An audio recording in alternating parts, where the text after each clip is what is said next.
بنلتزم نفهم الغاية واجعل عناوينك مضمون الولاية.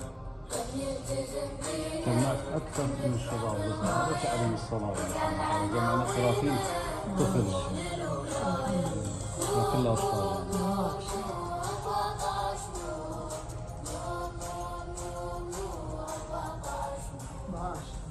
صلاة تلتزم بيها ونبوكتها انت تأديها. هاي العباد فهم معانيها ربك يريد تحافظ عليها. ابن الصلاة آية الله حضانة اجعلها لك غاية واللي وصلها. مولاي بعدين حسين رد علي انه يقول ان شاء الله اسمع الكلام يعني اخر الابيات. ما شاء الله.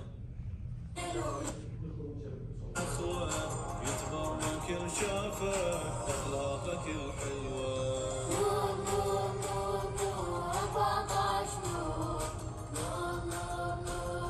يعني على الصلاة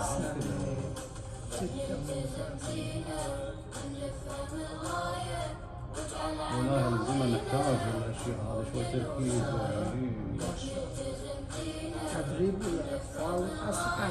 ضغطتان اللعبين.